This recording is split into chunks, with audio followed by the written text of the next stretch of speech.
This is Vanessa. The channel you've reached is Bea Bruja, and today we have a new magical mini. With the time I step outside my body, I move on. I would like to talk today about sacred spaces and the importance of sacred spaces. In witchcraft, your altar is your workbench.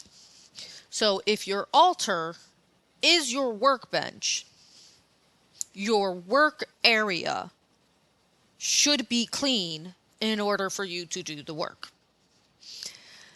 What do I mean by that? I mean, yes, physically clean. You should clean it at least once a week. I'm bad at following this advice, but I am getting better. Like this week, my altars are getting cleaned up. They have some incense and crap on it, and you got to clean that up. But you should clean your space once a week, both physically, spiritually, and energetically. Why is that? Because again, it's your workbench. I think a great example is Gundams. My boyfriend builds Gundams. And sometimes he likes to get fancy with it. He'll buy like a cheap Gundam that he will custom paint. And he has a little spot that he custom paints. He does not just up and change out paint colors willy-nilly and shit when he's doing his custom paint jobs. He cleans out the airbrush. He makes sure it's extra clean. He'll make sure there's nothing but air coming out, and then he'll add the new paint. It's the same thing with magic. If you are doing workings, if you did a love spell, and then next week you need to do like a protection shield and a repellent spell because somebody went off and got wild on you, you need to cleanse it because then the love spell will just turn into a repellent spell, and you'll either A, get a stalker, or B, be able to get to get that love that you're looking for, whether it's for yourself or for someone else. And FYI, never try to do a love spell on a specific person. That's how you get stalkers. I digress. Sacred spaces are important. And you need to make sure that, like, if you live in a place with more than one person, and at least one of those people doesn't practice witchcraft, if you have someone who works witchcraft and someone else who doesn't, you need to be very clear that your sacred space is essentially your no-no square, and they cannot go in there. So a really great example is I have these two really great friends. And actually, let me rephrase that. I have this one really, really great friend, and then this other girl who's a sweet girl. She's an acquaintance of mine. I was actually friends with her husband and my other friend who's a ride or die chick. And we're going to call my ride or die chick Eve from Rough Riders. Had the girl living with her because she was in a situation. She was in a tough situation. And by all means, she, of course, needed to get out of that tough situation. And it made perfect sense. Like that and my friend, my Eve, man, she ride or die. She'll take in anybody. If she's loyal to you, she is loyal to you. That is Eve. Eve, cool chick, had friend come over, staying with her, trying to help her get back on her feet, trying to help her get together and everything. And again, super cool chick. Like, she is a sweet girl. I am never going to deny how nice she is and how wonderful she is, because she is. And so that Eve is a single mother, much like myself. Unlike myself, she does not have a whole county of Puerto Ricans ready and waiting to step up to help her take care of her kid. And she wanted somebody to come into her life so she can get that support that she needed. And that made sense. She wanted somebody to love. She really wanted someone to love. And she built this whole altar. She did this whole working for love magic, to bring in her ideal partner. Homegirl, sweet as pie, like I said, completely unintentionally. I don't even think she knew what that altar was for. added something to that altar, thinking it would appease the spirits more. And I'm not sure if she understood that, like, by her doing that, she essentially shifted the magic to her. Again, I think if my friend was a little bit more like, hey, like, this space is my no space. Like, you know, no space this. Do not touch my shit. Like, you are welcome here. You are always, I'm like, you're my girl. I'm going to do whatever I can to help you. But remember, sacred spaces are a lot like vaginas. Do not touch without consent. Anyways, so sacred space, like, she, I don't know if my friend made it clear, because it's been a couple years since this happened, so I'm not 100% certain if my friend made that very clear to her, like, hey, like, this is this spot here, like, I'm doing some serious workings, this is continuous working, I can't have anything or anybody touching this, because, like, I'm doing my workings here. Eventually, my friend did find somebody, but that magic took a lot longer for her to work because of a faux pas on her friend's part. And in my personal opinion, the girl unintentionally drew some magic that my friend was working towards her. That's just one example. But so, having sacred space is important. You can cleanse the shit out of your house, but let's be honest, people can be fucking walking in and out of your house. You're trying to make your whole house a sacred space. Stop. One part of your house, specific room. I created my sacred space in a corner of my room. Now, I'm lucky enough where I can communicate to the people in my house, hey, no square. Stay the fuck away from my no square. Originally, it was my closet because I had a fairly decent sized closet where I could do my workings. However, out of sight, out of mind, pull out the sacred space and find a specific spot in my house. And I have a corner in my house to do my sacred work in. And that's where I do my sacred work. That's where I do my meditations. That's where I do my honorings.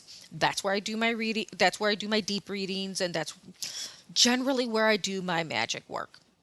If I have to come downstairs into my kitchen to make my magical lotions or to make a very specific jar that requires certain herbs and oils and things like that I only have down here, then I cleanse the space that I'm working in physically and spiritually. And physically is very important when making magical lotions because I turn around and I sell that shit. And so having a disinfected area goes a long fucking way. But physically and spiritually, I cleanse the whole area. And then I do my workings. And when I do my workings, I let people know that this is a sacred time and not to fucking bother me unless they're going to be doing my workings with me by playing very specific music. In those moments, I'm doing my workings downstairs. Do not disturb. Or please be respectful of my space and come and help. If you're going to come and help, make sure you're in a good headspace, right? So that's how I do my magical workings. In places that aren't really my space, like shared spaces, is I do the cleansings and then I make it known. Like I'm playing like when they start hearing Gitana Mia, they know. So when you are living in a place where you are in a studio apartment with a roommate, a lover, whatever, or you are, as I was, teen witch or baby witch, and you live at home with your parents who are not accepting of it. When I was a teenager, my parents were staunch Catholics. They never told me about the other witches in our family, but they were staunch Catholics. And one of the things that I was insistent on was having a sacred space. And, well, I couldn't do that in my house because privacy is non-existent. They can tear your whole damn room apart because they pay in them bills. That is not your room. So how did I get around creating my sacred space in those moments? Seriously, Puerto Rican Barbie does a lot. Like Puerto Rican Barbie makes a wonderful stand-in for the goddess. And Get yourself a Ken doll. I mean, it'll look weird to your parents, but they're not gonna tell. You can't burn candles? That's fine. You don't fucking need candles. You really don't need all the like necessary tools and stuff. They're nice enhancers, but at the end of the day, you are your magic. So if you need to create a sacred space in a place that you can't create a sacred space, because you live in an environment or you are at a space where that space is premium real estate or is just not allowed, create the sacred space within yourself. And that's where meditation comes in, because the most important place for sacred space is internally. It's in your head, it's in your heart, it's in your soul. If you want to do work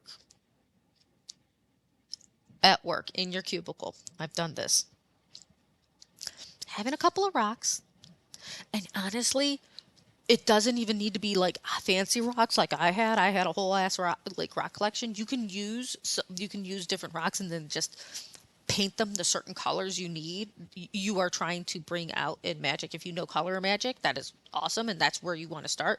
Just paint them whatever color you need them to be, and then do a grid, because all the crystals do is do what the earth does, which is vibrate out and extend the energy you create. And when you do a grid with rocks, not cement, rocks, you are creating your own sacred space in those moments. If your family practices some sort of Christian faith where you can't get away with having crystals or candles because it's all devil shit, what you do, again, sacred space is always within your head, your heart, and your soul. Always. You just meditate and you get deep into it, form a bubble around you, and then you have your working space. I will always point out, if you have a nativity scene, that's a really, really great way to start building a working altar. Having a nativity scene and having like little like Christian icons here and there to represent the works you're actually doing. Look at religions that are closed practices. I'm talking Sanse, Santeria, Voodoo, Hoodoo, 21 divisions. These are all closed practices, but if you ever really pay attention, you will notice them. But if you're just walking by and not looking for them, you will never know they're there, because all you see is Christian stuff, and you're like, oh, they Christians. Oh, they Christians. A little bit, and oh my God, St. Barbara's Oya. Like, or she Jango. Where's that Jango? Either way. Scratch a little bit, like La Virgen de Guadalupe. Oh my God, that's Yamaya. Like, seriously, it is just scratch the surface and you will see, like, you will actually start to see, if you look for it, you will see that you can create a sacred space even when you think you can't create a sacred space. Remember, your sacred space is yours and yours alone. No one can actually take that away from you, and no one can destroy it. But it is most important that when you take your sacred space from within and put it without, that you protect it and you are open and honest to those around you about why they can't be there. I hope this has been informative for you. If you have any other questions, of course, you can comment down below. And want to book a reading with me, beabruja.com is the best place to start. If you're in the Tucson area, of course, you can book with me at beabruja.com or at the Four of Wands Tucson.com website as well, because that's where I read out of. I hope that you have a wonderful day, and most importantly, go out there and make some beautiful magic. I